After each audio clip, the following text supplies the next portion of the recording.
Sometimes the best thing that you can do in transcending a story or a cycle is simply having compassion with yourself. You realize the story that's showing up, and wow, I'm sorry. I'm sorry that I held on to this story for so long. When it comes to relationships, they can be super sticky when these stories show up. And sometimes people don't want to look at those stories. Sometimes they do. My priority in my relationships, as hard as it is, what story is showing up in me? How can I be more of the perfection that I am? How can I allow the perfection that I am to express more and more? Because I don't want to love this person so that they change in a certain way. I just want to be love. Okay. And sure, I want to experience that love in return. I think that's important. But when we're truly focused on being love, we're not really focused on what people can give back to us. And I think that state allows us to even easier identify a story when it comes up. Because if you're living in this place of, oh yeah, you know what, I'm loving and I feel so full. I'm loving and I feel so full. And a story comes up in you that says, oh, you're a piece of crap. You didn't do this, or you're not loving this enough, or you're not doing that enough. You'll immediately say, what? How is this even possible? How is this even possible? Because I'm loving and I'm not losing anything in my love. I'm giving love from this place of this unconditional well, rather than I'm giving it in the hopes that I'll receive it. So, when these stories come up, my objective is, okay, how can I ease the tension in my body? Right? Because when a story comes up and I want to yell, or I want to scream, or I want to say, oh, you don't ever listen to me, or something like that, I can sit there and engage that, or I can sit there and say, okay, where is this coming from? Oh, it's coming from a part of me that doesn't feel loved or listened to, obviously. Can I ease my tension around my attachment to this story? Sometimes it's not the story itself. It's sometimes the fact that we realize that the story is unfolding, and then we just get too pissed off at the story itself. So I know for me, I'm just a fireball and I can get loud. But I try and make sure if I ever get loud, I'm very hyper aware of where that loudness is coming from. Is it coming from this place of I don't feel validated, I don't feel loved? Or is it coming from this place of I'm giving, here I am to give type of thing, right? And you know this. You can trust your body. This isn't about separating a body and a spirit. This is about giving you permission to fully live inside of the body, but not identify as it, right? In the world, but not of it. That very same line of thinking. Because the less you're carrying the tension of your limiting stories in your body, the less you're going to have a tendency to live from that place of limitation.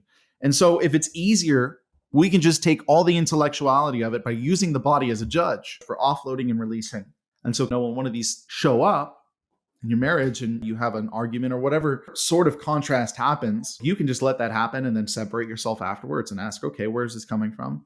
Yeah, well, I don't feel listened to. I don't feel validated. I know those were and have been my biggest stories personally. So I only speak from those. We become our own coaches here. It's amazing how well we can coach other people.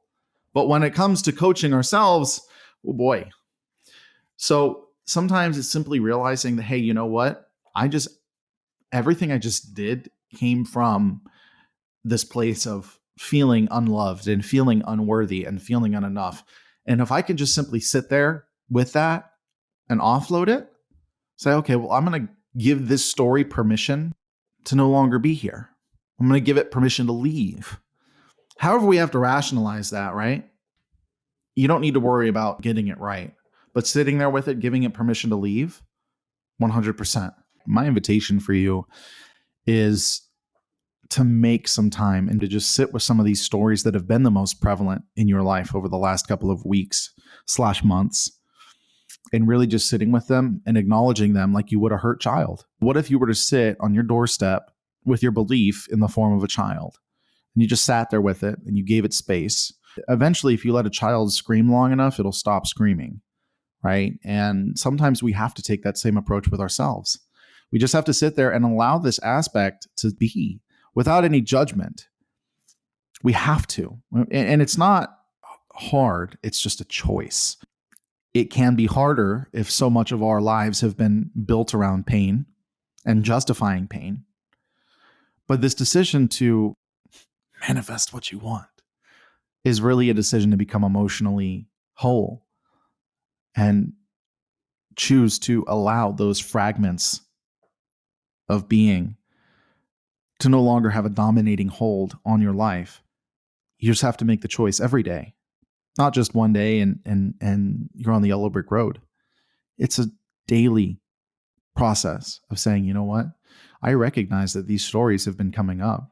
I recognize that they're showing up, but I also am recognizing that I have a choice whether or not I live from these stories and I operate from these stories. It's okay that every time a story that comes up that turns maybe into an action and an event that says you're not loved does not mean that you are not loved. It's just a choice every day to acknowledge, A, that what happens inside of me is something that I can either get on board with and be consumed by, or I can watch it. And if I believe that I'm the thoughts that I'm having, of course, it's going to be impossible to watch it. But if I can just sit there and recognize that who I am is aware of what's happening, that's true, right? Every time you think about these stories, you are aware of the story. So we can sit there in that awareness in an unattached place, and we can say, okay, these stories may come up today, but I'm choosing to recognize when they come up. And I'm choosing to recognize that when they come up, I have the choice whether I continue to operate from them or not. And if that idea that you have the choice to operate from a place of love it feels hard, offload that. The offloading is really meant as more of something that cycles through your whole being as opposed to something you do mentally. Offloading is meant to be done with the body. And so if you need to sit in a meditative space for 20 minutes before you're ready to truly offload, then that's fine. That's 100% fine. We don't want you to try and make it fast. This isn't about a religious deed that you need to do. This isn't about that. This is about you making it easier on yourself by choosing to not live from places of woundedness, of limitation, of unfulfilled potential.